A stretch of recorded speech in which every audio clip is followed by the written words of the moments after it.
Welcome to Prose and Cons, a podcast by writers for writers, brought to you by Precipice Fiction.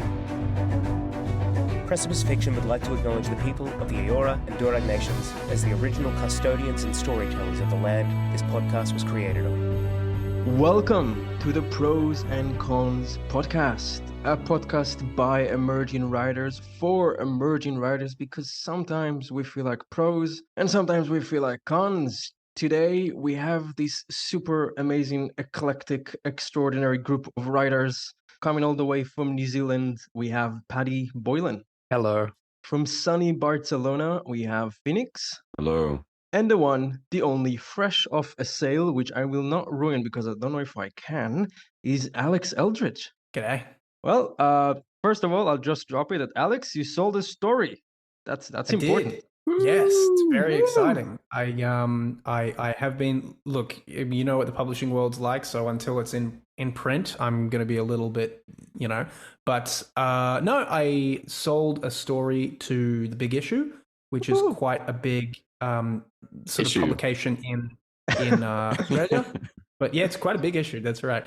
But no, specifically it was the fiction edition, which is kind of a little bit more prestigious. I think they said they got 700 entries, and they will probably publish about 10 to 15. So wow, pretty good odds. So I was pretty stoked about that, and you get like $500 for it. Yeah, nice.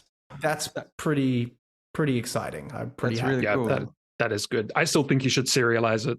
It strikes me as exactly the kind of story that would make a good ongoing series. It's like kind of the adventures of this bubbling, neurotic individual who kind of can't get out of his own way. Is that a good way to describe it, Alex? Yeah, I think that and 100%. he strikes me as a character that just these sorts of situations would happen to all the time. Kind of like Mr. Bean, but more painfully aware of himself. Yeah, that's actually like not the worst. An Just angry to be Mr. honest. Bean, Yeah. maybe. Yeah, I'll just say, Alex, this is super great. As an emerging writers in general, short stories are, in a way, they're the stepping stones towards having a successful launch for your novel. Even if you're going to self-publish, even if you're going to publish traditionally, short stories are so important on the way.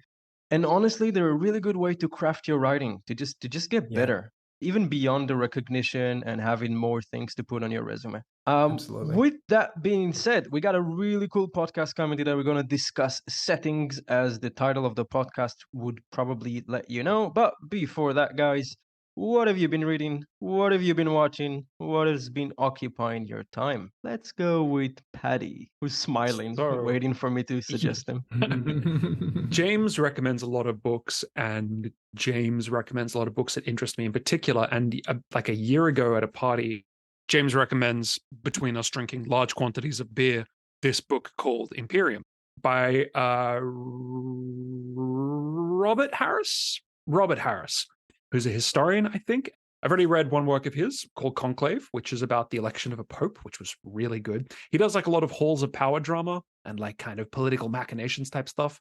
This is about ancient Rome. And I'm going to talk about it a little in this episode, so I won't give too much away. But it's very good. It's very good. It's moving at a very fast pace, and I've actually found that I would prefer it to slow down a little bit. I prefer to take a little bit more of its time, but it's very readable, very good. How big is it? Not very big. I couldn't say yay big for anyone watching. For anyone listening, just imagine a size. Not particularly long. Could it stop a school door? Like schools have a big door. Yes, but Yes, not to okay. any significant degree. Very important questions. Yeah, if you used it reasons. to stop a door, you'd stop the door about this much. Yeah, about yay much. For anyone watching, you'd... Exactly. All right, cool. Alex, what have you been up to? Yeah, so I actually went out with a friend yesterday and saw Oppenheimer, and I was pleasantly surprised. Full disclaimer, I have cooled a little bit on Christopher Nolan's work, especially after seeing Tenet, which, no, just not for me. We know your feelings about Tenet. Yeah, I could speak for hours on Tenet, but I won't. Yeah, I saw it. It was good. It was... a lot of just the weird little bugbears and things he usually has, like the sound overtaking the dialogue and stuff, were just kind of... the edges were sanded off a bit, which was good. It was a very engaging 3 hours. So like, I give it a tentative thumbs up. It was good. I enjoyed it a lot. Other than that, I've been reading a book by Keelan Patrick Burke, who I actually interviewed on here recently. Nice. I've been reading that, which is basically about I actually forget the name of it. I think it's Strangers or something. Anyway, it's just a horror sort of thing. It's really well written. He's just like a master of his craft. So been going through that, and yeah, that's been really good. Awesome. Listeners, after this, check out our interview with Keelan Patrick Burke, Master of Horror by Alex Eldridge. Yeah, notes in the comments. Yeah, we'll also probably plug Alex's story once it's out. Phoenix, hello. Yeah. Hello. I've actually finally gotten back on like the reading horse after what felt like a while of being off of it, where I've kind of found a time where it fits into my day and I kind of enjoy doing it that time.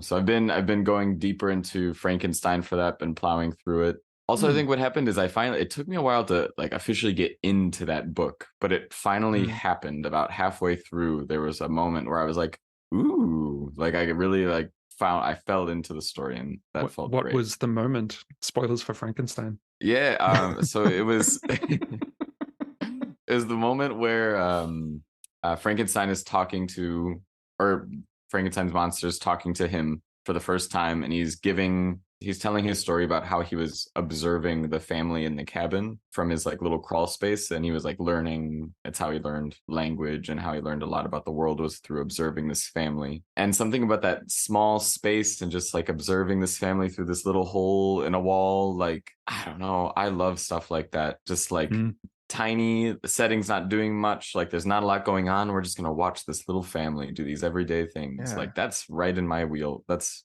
right in my pocket. So sometimes you discover what you like without expecting to. Like you just kind of find it. You're like, "Ooh, I guess this is my thing." Yeah. Nice. I really struggle with that book, actually. Oh yeah, no, it's like I mean I was struggling with it for a while too, and then I got to this, and it was really like yeah, I don't know, like World According to Garp by John Irving. I love that book, and there's some chapters that are just like one chapter where he's literally wandering around the house trying to think of names for his novel that he's writing, and it's just like him going through the phone book explaining it. He's like, oh, I gotta go make dinner and like pick up the kids, like it's all very domestic. And I was like, yeah, tell me about this domestic life, like what's going on. Which is hilarious because you're reading one of the like most well-known monster stories in history. Yeah, and it's just this quiet, cute little is grocery shopping with mom and dad. That's like that's sweet. I think it says a lot about you. Yeah. Thank you, Phoenix. Thank you guys for sharing. I'll just share about myself. First of all, I'm still reading Hilary Mantel's final book in the Wolf Hall trilogy. It's called The Mirror and the Light. About page 200-ish. I'm enjoying it. I am enjoying it. There are some chinks in the armor. The previous two books felt like they had a different kind of story to tell. This one feels closer to... It feels like the character itself knows he's summarizing his life, which I didn't feel as much in the previous two books. I will hold my verdict until I finish it. I am enjoying it so much. I still love the prose. I still love the main character, Thomas Cromwell. I think it's a great book. I did go yesterday to watch Barbie, which I walked out of that cinema sparkling, okay? My soul has been placed in the cosmic laundry machine and has been cleaned spotless of all the evils and burdens of humanity. And oh my God. Welcome back. I'm a new me. I feel like I gotta go buy something pink to wear. No, jokes aside, I really like the movie. It's great. It is innocent without being ignorant, if that makes sense. It is aware... That being naive? Yeah, it's like it is aware of how naive the main character is, and it doesn't mock her for that. It allows her to almost gently open up to see what's around her without breaking, without telling her off like, oh, look at you being so innocent. You're too innocent for this world. I don't want to spoil it. I loved it. I walked out with a great feeling. I never played Barbie in my life, so I'm sure a lot of Easter eggs went straight over my head. But now you're going to go out and buy the whole playhouse. Oh, absolutely. My wife has played with Barbies, and she insisted we sit through the credits because they were showing Barbie dolls from across the years. And she's like, oh, I know that one. Oh, I know that one. That's awesome. Whoa. That was me. Go watch Barbie. Oppenheimer is next. Alex, I'm glad you said it wasn't bad. I expected to hear it to be definitely better. wasn't bad. Yeah. Definitely a good movie. I'd say a solid 8 out of 10. Okay, that's good. Ooh, yeah, that's good. With that being said, let's jump right into settings, guys. This is something I wanted to do for a while because I believe it's one of the pillars of our story, especially in speculative fiction where we put so much effort and love into our settings. So When we craft our story, there are so many elements to consider. Oftentimes, we divide those into fundamental questions that help us flesh out our story. Some writers start with character. Who are the people, or in some cases, colorful horses, who inhabit your story? Some writers put more focus on the what. What is happening in your story? Is there a magical ring to destroy? A horde of undead to escape? Or is it just the story of an awkward and neurotic magician's apprentice trying to undo a fuck-up of biblical proportions? But every story needs a background. And in speculative fiction, which is fantasy, horror, sci-fi, and everything we love in Precipice fiction, we often love to give that background a lot of attention. Some settings feel irreplaceable, others can be changed without damaging the heart of the story and the themes. But for example, what is Star Wars without Tatooine? What's Harry Potter without Hogwarts? And what's a good Stephen King novel without Maine, New England? So sometimes we can replace them, sometimes we can't. So how do we even pick the right setting, and what is there to pick? That's what we're going to break down today, and we're going to ask our beautiful writers here questions about settings. But first, I'll explain what parameters we're going to discuss today. Obviously, some writers would divide the settings into different parameters. These are the ones we chose here in Precipice Fiction on our pod today, and this is the gist of it. There are three main types of settings we need to consider when writing our story. Okay, three. Number one is the temporal settings. In which time frame does the story take place? Or is it so common in speculative fiction, which time frame in history does the story imitate? What do I mean? Harry Potter takes place in an alternative universe, right? It's not our universe. It's a universe just like ours. But that universe is clearly in its version of the 90s, if that makes sense. That's why you don't see Hermione use Google Drive to memorize spell names. The same could be said for Lord of the Rings. Lord of the Rings, different universe, but it clearly imitates and draws inspiration from our Middle Ages. So that, in a way, is the temporal settings. If Tolkien opted for, let's say, 16th century, maybe you see Legolas with a pair of flintlock pistols instead of a bow and arrow, which maybe you can still tell the same story. But that's how the temporal settings can affect a speculative fiction story. Some stories are a bit more black and white. The story takes place in 1945 Eastern Germany. But in fiction, we imitate a period of history a lot of times. The second one is the physical setting. This is maybe the easy one. Where does your story physically take place? Is it an adventure spanning multiple kingdoms, or does it take place in one location? For example, in The Life of Pi, you got the whole story taking place more or less on a lifeboat with a tiger. And finally, the tricky one, cultural or social settings. What are the rules or parameters of the culture of society? Are women expected not to go to war, like in Lord of the Rings? Are dark-eyed people looked down upon, like in the Stormlight Archives? Is it the story of the ultra-rich and how they shape the world around them? Or is it the story of a street kid trying to get a better life, like in Oliver Twist? And perhaps something to be considered a bit more delicately, especially in today's world. What are the biases of the world you created? Are elves paragons of beauty and power? Or are they second-class citizens that are not allowed into most establishments?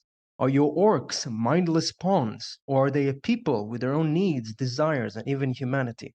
So these are the three questions we got to ask ourselves. What is the temporal setting? Or what is the temporal setting we are imitating or drawing from? What is the physical setting? Where is the story? How much does it move? What is the social and cultural setting? With that out of the way, guys, are there any example of settings that you think really contributed to making a story stand out? Or just a setting that you guys really loved? The first thing that comes to mind, well, the first thing that came to mind was the many, many fantasy books I've read. We're all like fantasy / sci-fi / speculative fiction authors. And fantasy obviously it's all about the setting, right? Sometimes at the expense of the story and characters.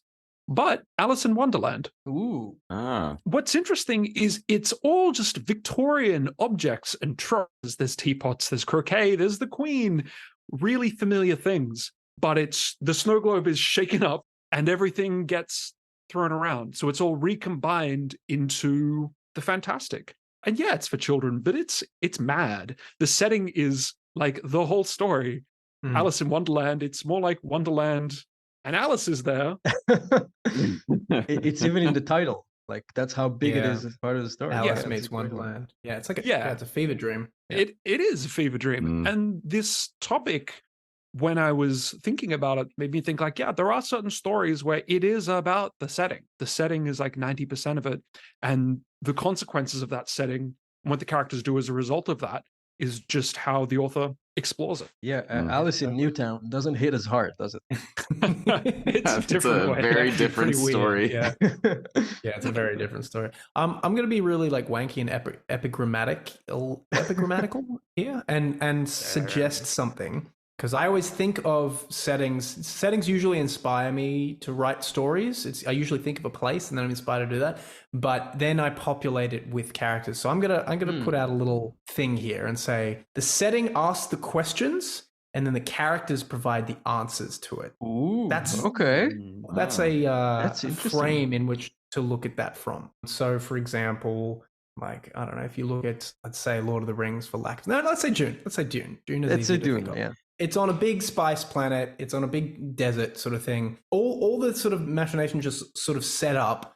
And then it's kind of the choices that the characters make. You've got the chessboard and it's all set up. And then the story is what you do with the pieces, and the pieces of the characters, you know? It's almost like a dungeon master in a Dungeon and Dragons game. Yeah, totally. You set up the conflicts and then just let the characters interact with them. Obviously, not all stories are like that. Some conflicts come from within the character. In Dune, obviously, the conflict comes from the outside. There's this intergalactic thing going on, and it's not necessarily just what happens inside our main character.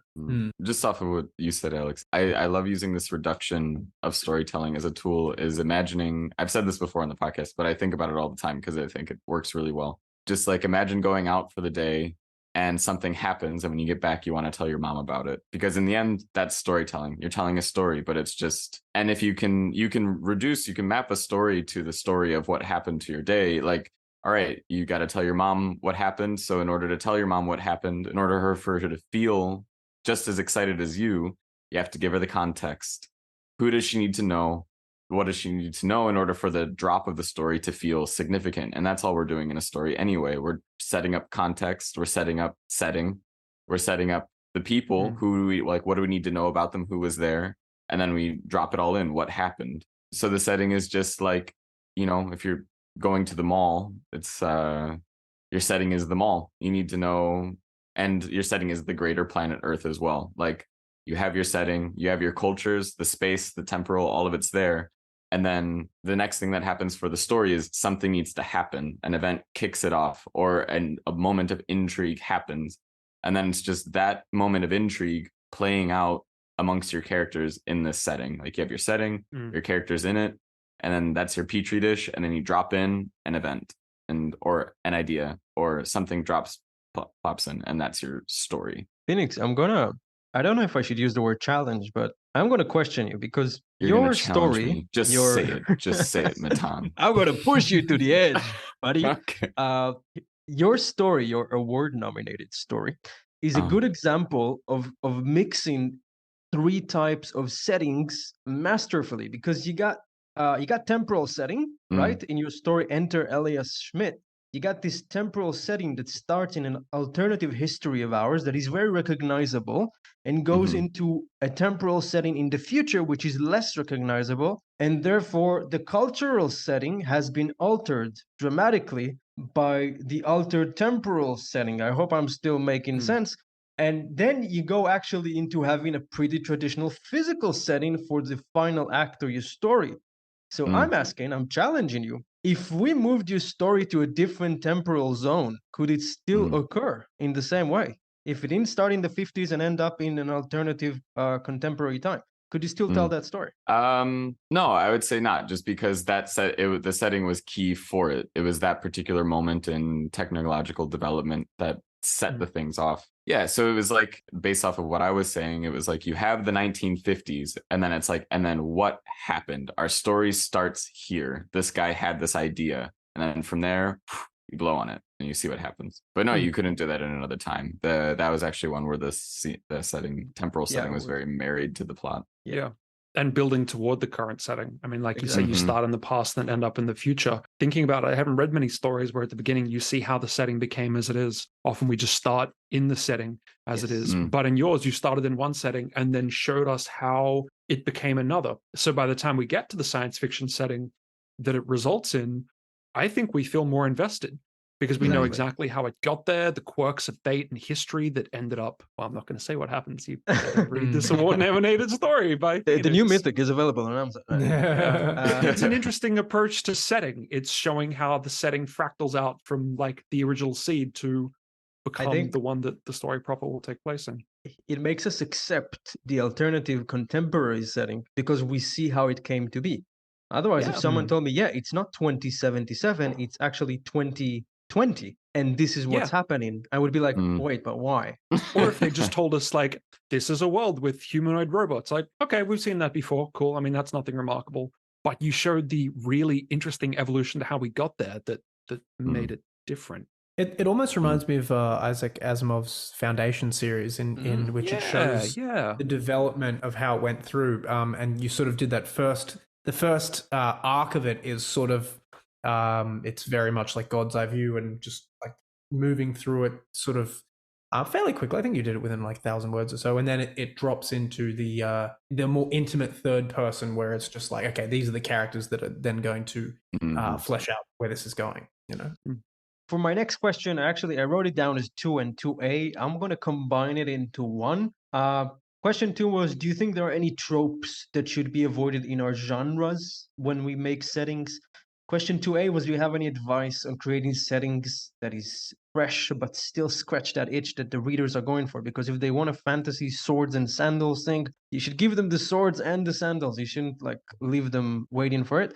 It's really interesting to ask you guys because, Alex, you've been writing a lot of very similar to our own world, but like it's our world, but the house is trying to kill you. It's our world, but something changed. Yeah, well, I like to play around with that a lot, like this sense of like, hey, here is the basic set piece for where it is, and it's something you're very familiar with. But then there's something I've been playing a lot with in recent things I've been writing is then there's this other thing that is connected to this world, a sort of alternate universe thing, where some of the rules just don't apply, where some things are just wildly different. And I think the way to sell that, at least for me, is like I remember thinking back, this isn't a tangent, just give me a second. I remember thinking back when I was a lot younger and listening to the Arctic Monkeys records and just thinking, wow, these lyrics are really good. Why are they so good? And you listen back to it and you realize that the interesting part of it is how specific the details are. Like talking about being at a club and ordering a Smirnoff Ice specifically, or like the color of someone's button on their jacket. And you're like, it's the details. And you don't have to give all the details. You just have to give a few very specific details that kind of triangulate where you are in a cultural setting. Like if you tell me there's a race of like alien fairies or something, I'm like, okay, cool, that's fine. Alien fairies. But if you describe that how their wings have sort of like an exoskeleton that shines a bit like metal, and they have these like lights going through it, that takes you like maybe a sentence, but then suddenly you go, oh, okay, so these are maybe mechanically based, or there's something. So there's like, if you inject really tiny details into settings, I think that really, really does a lot for giving it verisimilitude, if that makes sense. Yeah, it did. Do you guys know the author Haruki Murakami, the Japanese author? Yeah, Haruki. Yeah. Phoenix, you'd love his stuff. Actually, of everyone I could think of in the group, I think you'd really be into him. Yeah, you would. He writes very dreamlike magical realism. There's this book called Hard-Boiled Wonderland and the End of the World, crazy title. And Alex, he does that thing you're talking about where he's like, he goes out of his way to really specifically mention consumer products and certain albums and the specific type of pimento that he's using on the sandwich that he's making. And he does it to really firmly ground you in this specific contemporary setting, because there's this other really psychedelic, surreal setting that he uses to juxtapose that. So by making you feel really grounded in the real world, the stranger setting feels even more different and alien. Yeah, by dint of contrast, right? Yeah.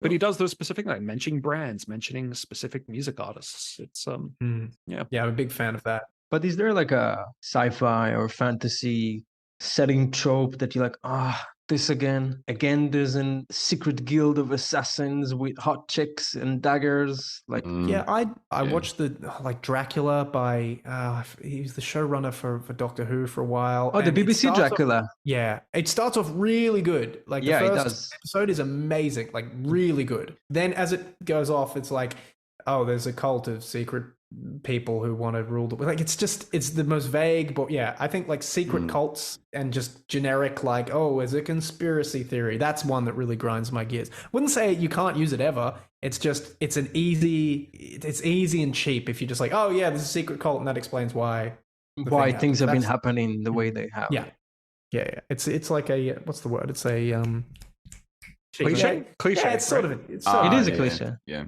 it's just cheap. The generic, like, very romanticized medieval past sort of thing is used a lot. And I think that's because, our generation is very Tolkien leaning or very Tolkien influenced. So we have the Lord of the Rings, as well as we recently had Game of Thrones also set there. So it's like, we have a lot of these examples that are just these big, beautiful medieval scenes. Although, seeing as Game of Thrones is kind of a subversion to, I think it kind of pushed the pendulum. De-romanticizes it. Yeah, the pendulum's on the other side. Where now, I think a lot more books have the F word in them as a direct result of George R.R. Martin. That's the word. Yeah, I do feel like some of the earliest settings I ever made for stories were either a direct plagiarism of Harry Potter or Lord of the Rings. I just saw these books and I'm like, ooh, I want to write that kind of story. So I'm going to say to your question of other things that grind your gears, you think you've done overly much, I'm going to say no, so long as they're approached, so long as they're not like the fact that you've got elves who are agile and good archers, so long as that's not the thing. There's plenty of fantasy works I can think of where, like, for example, The Witcher, right? The Witcher has elves and dwarves, and in many ways it's a conventional fantasy setting, but it's not about that. It's about the grittiness and the characters and the individual tales.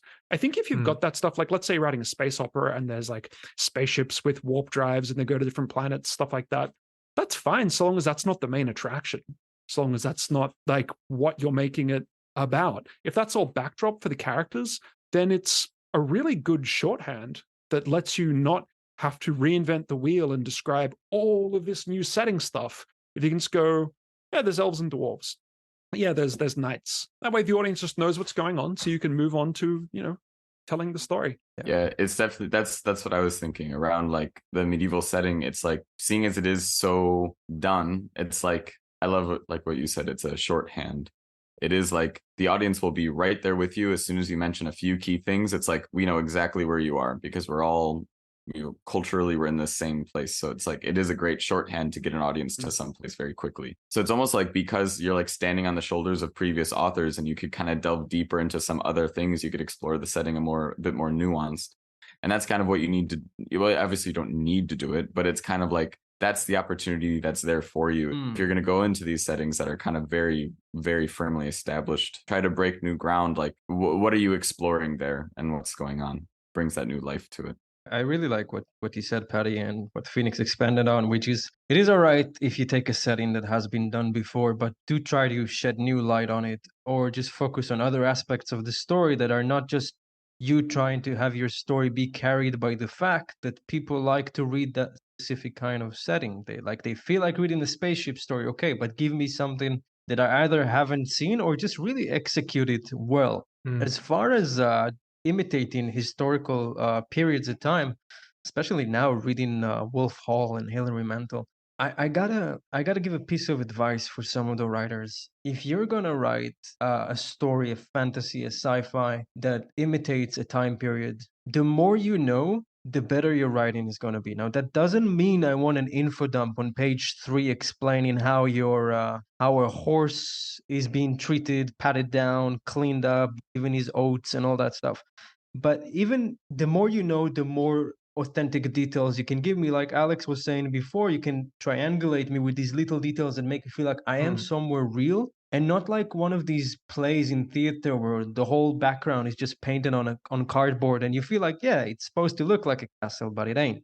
That's something I would recommend. Yeah. Any other thoughts on tropes, things to avoid, or maybe just advice on how to make something feel fresh, guys? Yeah, like building on what you said, if you have the knowledge about something, like, okay, just because you're not going to explain how the horse is patted down and, like fixed up and taken off to the stable and stuff, doesn't mean you shouldn't know.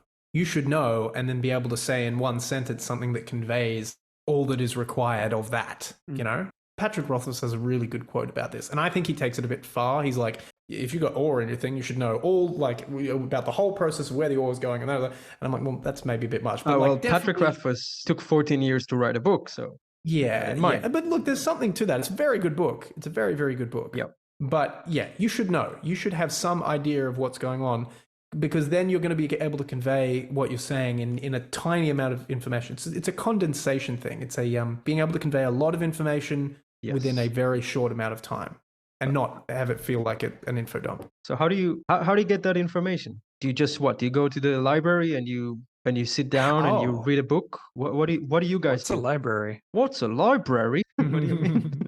Well, it depends what you're writing about, doesn't it? Like, that's why I like writing in a modern setting, because my library is all around me. I can just walk outside. I've recently been doing a lot of research on YouTube for my setting, and if you're unfamiliar, YouTube, that's YOUTUBE.com. If you are unfamiliar with YouTube and you manage to find us, hats off to you. I got one thought. Yeah, you can obviously do a lot of research, but there's also something to be said, obviously, for writing what you know. When authors write from what they know, maybe they have been in the military, and so they have military experience. They write military fiction. Matan. Navy. Yeah. One day I'm going to write a Cthulhu story that's all about Cthulhu taking over the Navy. Please go on. You do it. But that can just immediately bring more life to the setting if you write from what you know. Sounds obvious, but I think a lot of people don't, and I think it adds a heck of a lot of realism. It's so true. One advice I'd give, as much as collecting information. So I went two approaches about this. One of them, obviously, the YouTube one YouTube is such a great place to learn things, especially if you find a good video maker. It's just a treat. You're enjoying yourself. I had to collect a lot of information about historical periods in a short amount of time, and there are two ways to do it. Way number one, which is surprisingly more fun than you think, read other books. Read other books. Fiction books that happen in that time frame. If you're writing a book about 19th century London, surprise, surprise, there are a lot of books in that time frame that you can read, and they're fiction and they're stories and they're fun. So it's like doing your homework but watching Netflix while you're doing it. It's really great. Take whatever you see there with a grain of salt, because hint, hint, they're writers. They don't know everything. They make mistakes too. The other thing is to just read nonfiction. And I have a hell of a doorstopper called London in the 19th Century by something White. It's a heavy one. I think it took me years to finish it, but it goes down into such details and it's well organized. And sometimes that's what you got to do. Yeah. And it will help your writing too, like suddenly you'll have a scene about a stock exchange that you didn't think you're going to have. I love seeing those surprising details in TV shows and books where it's like, I didn't even know they had stock exchanges. I didn't know that the docks at like New England port worked like that. That sort of stuff can be surprisingly engaging. It sucks you in, and it builds a sense of credibility with the reader. Like in Downton Abbey, they elaborate on how ice works and how it's not that big of a thing in like the early 1900s and stuff. I don't know how ice works in that time. It sounds fascinating. We should all watch Downton Abbey just to learn that. But you have to watch a little bit to get to the part about the ice, and just a warning, it's a very small part of the show, so don't go in for the ice. If you're going for the ice, you're going wrong. But just like little details like that where it's like it really sucks you in, and it builds a credibility with you feel held by the author. You're like, oh, they're highlighting things I've never thought about, so it's like I'm along for the ride. And that's actually one area where like when I'm doing a proofread for someone, I evaluate against credibility and how much credibility the author has, as well as I'm pretty sure other proofreaders, it's a standard category to kind of look at. It's like clarity, credibility, those sorts of things. Yeah.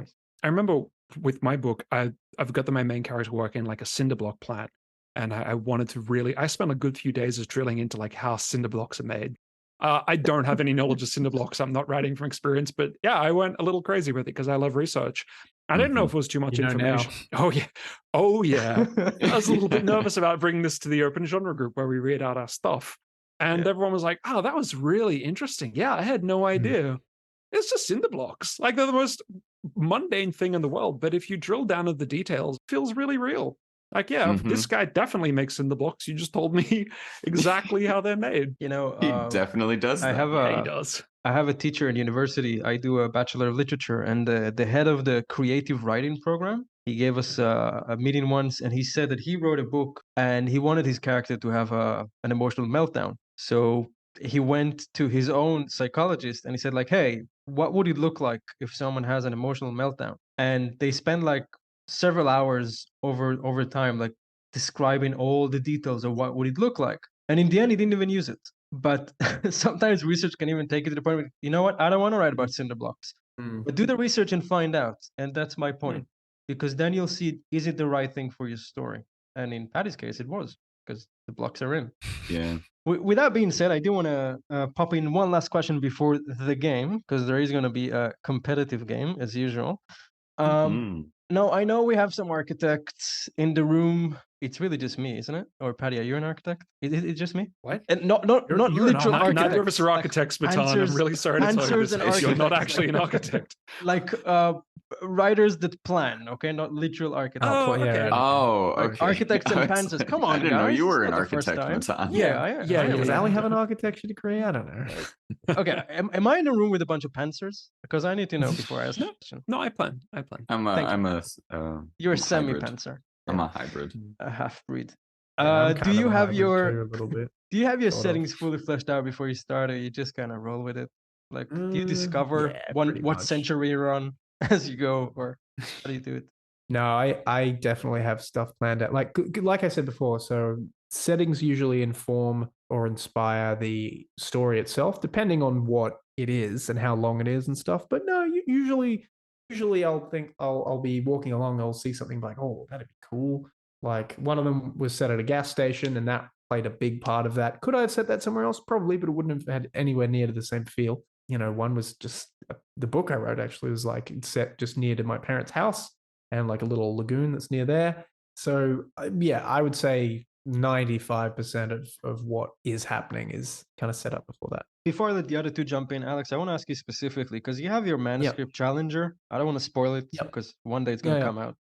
This is like probably the heaviest workload you've ever done for world building is Challenger. Yeah.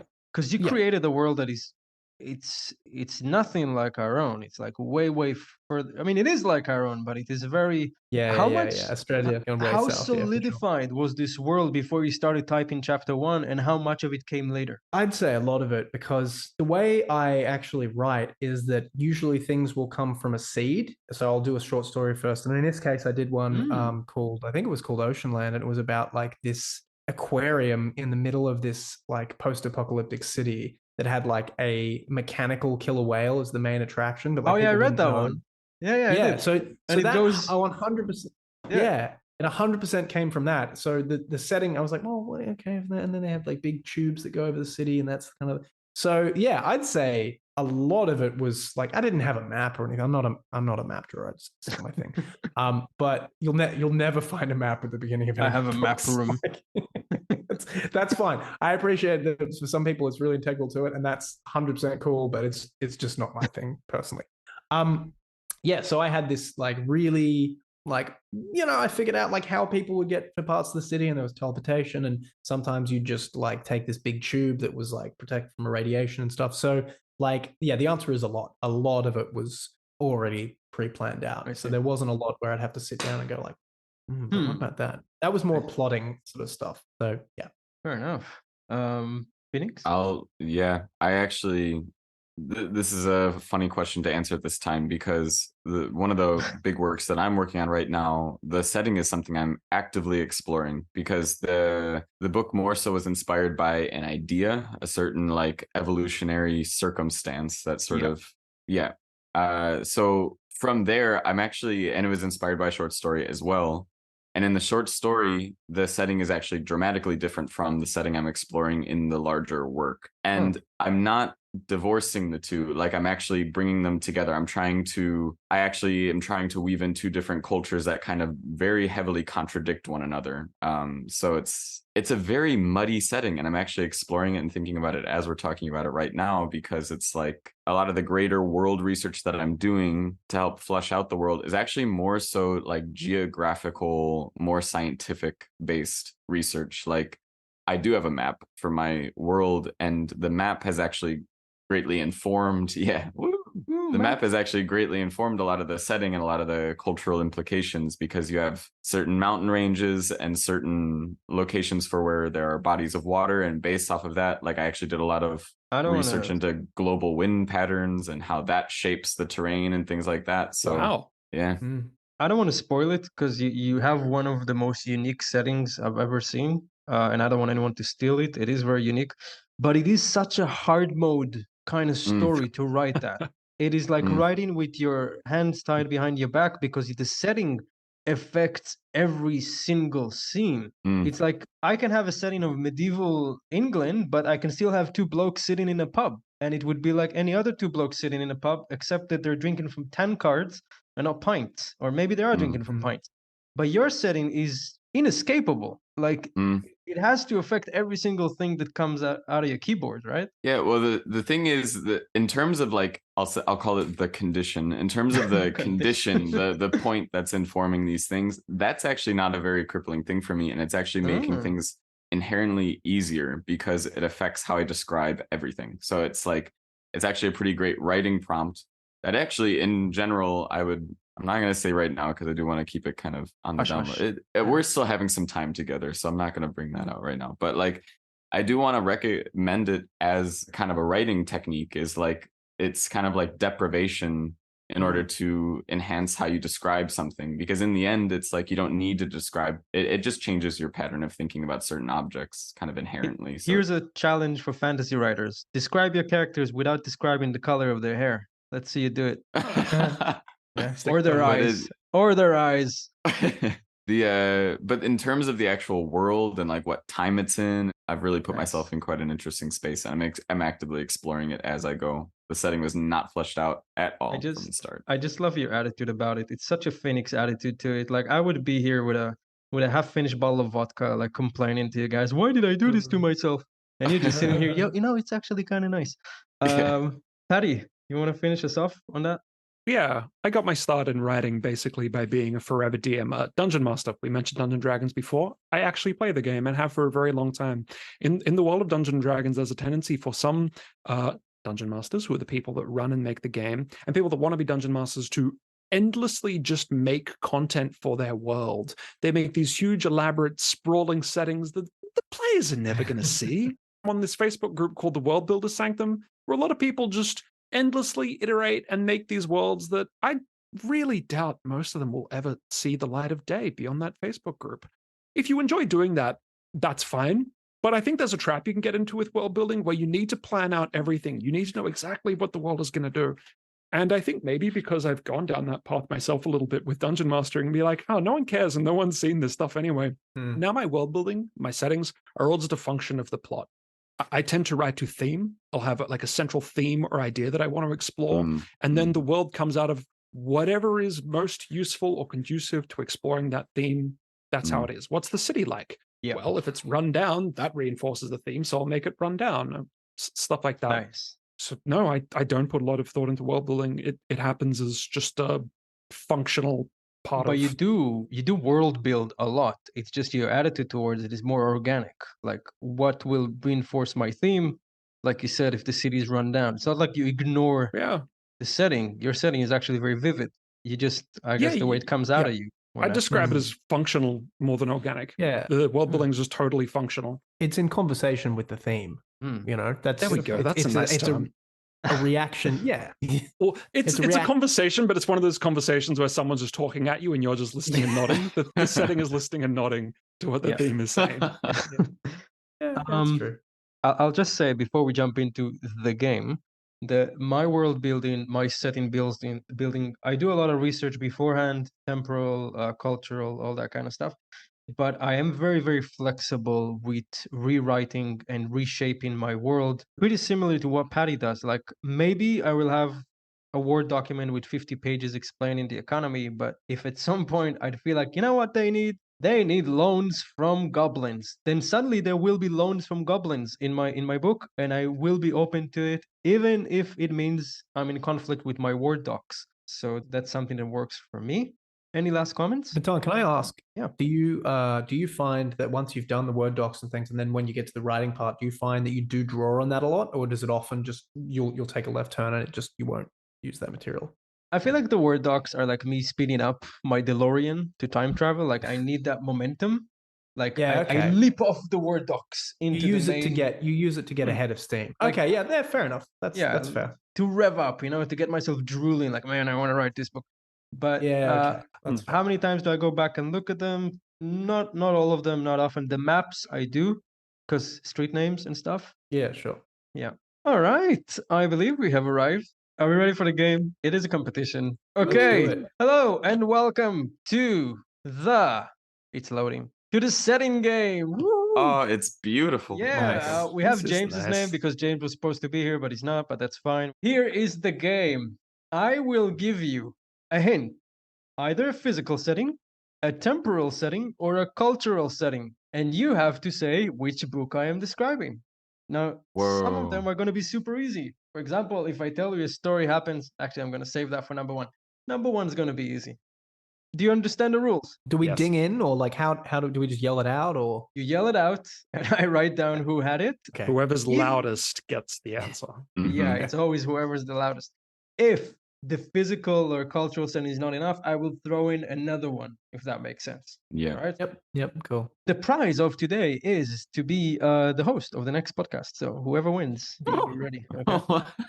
Yes. I Yeah, don't- I can see Alex. We have a Alex's eyes schedule, but sparkle. Don't tell them about the schedule, Phoenix. They Not don't know. anymore. not anymore. We're in the schedule. All right. Okay, I swear the first one is so easy. If you pay attention, you should scream it before I finish my sentence.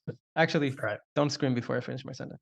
Story number one takes place in a mansion. This is a physical one called Hill House. The Haunting of Hill Hill House. House. House? Thank you, Phoenix. See how easy that was? Next one, we're going to start a bit harder. I'm giving you only temporal. If you guys will squirm, I'll give you physical. All right. 13th century England, plausibly 12th, if you want to argue that. Vikings? TV show? Can be movies, books, TV, Netflix, comic book, all on the table. All right. We need a little we have more. another Yeah, hint? a little bit. Okay. more. I gave you temporal. I'm giving you physical. Once I say physical, you guys are gonna get it.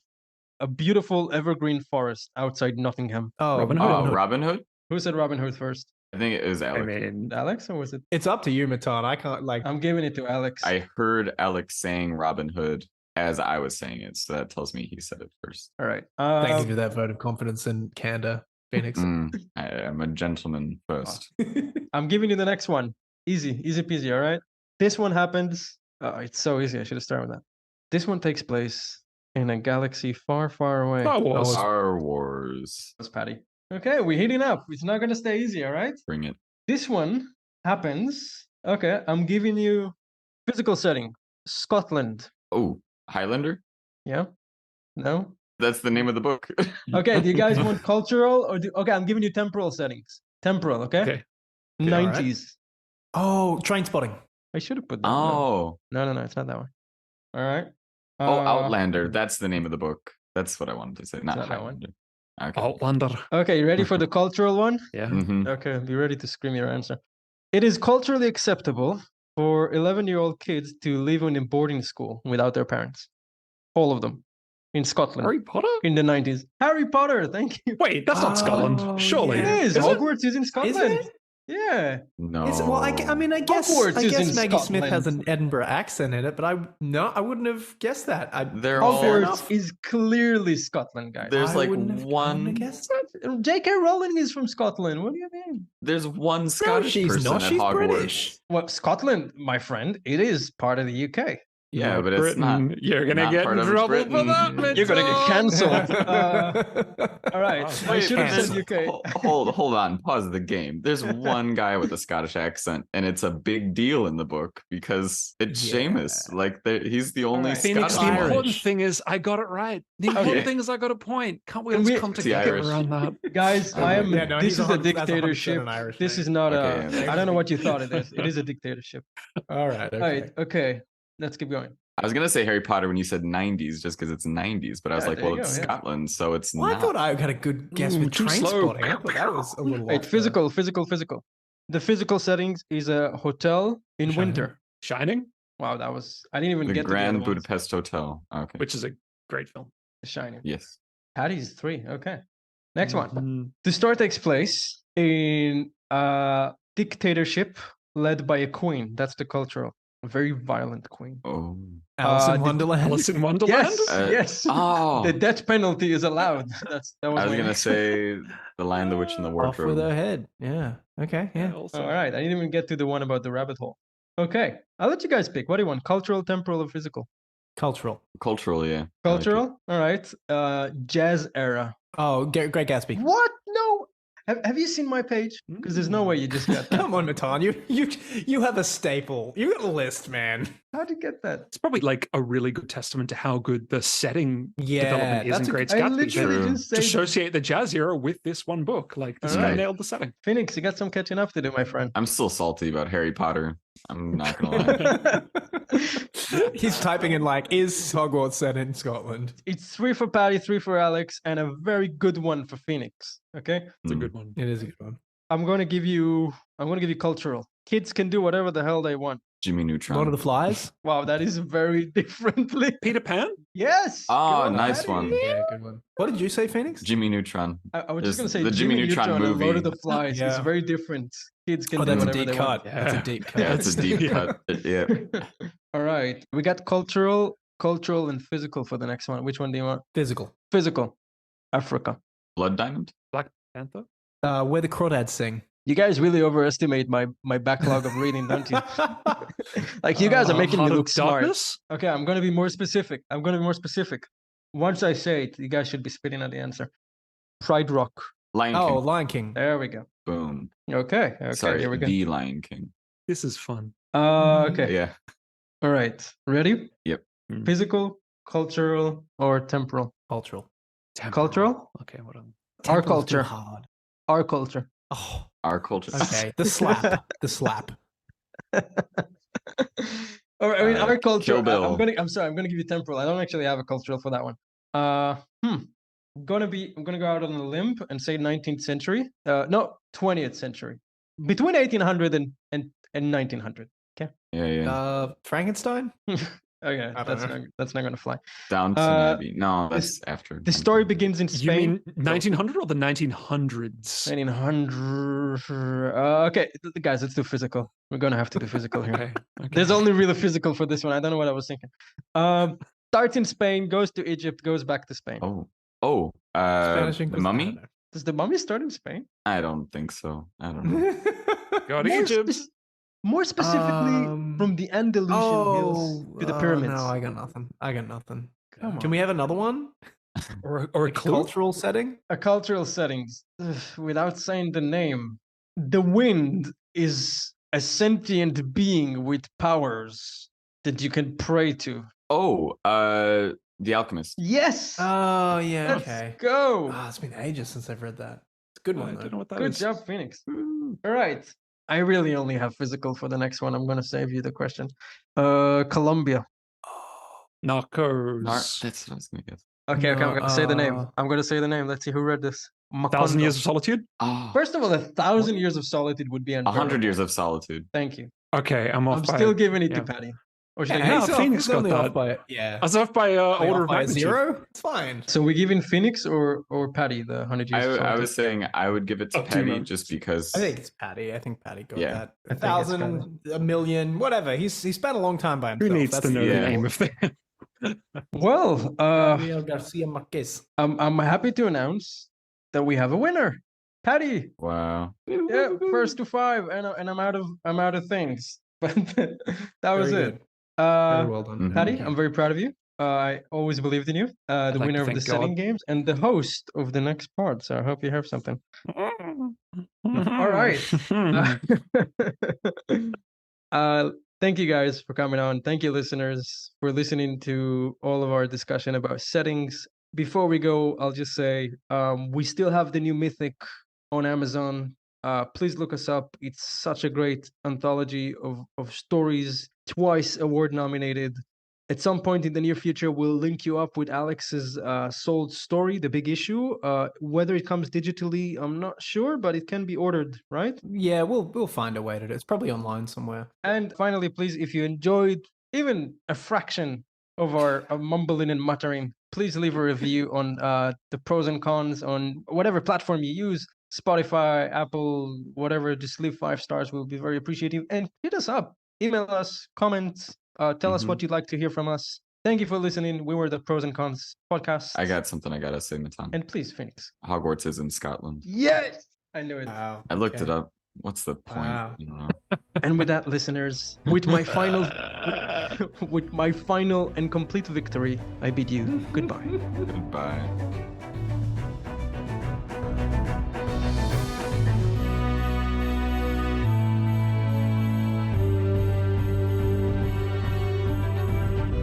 You're listening to Pros and Cons, the Precipice Fiction podcast.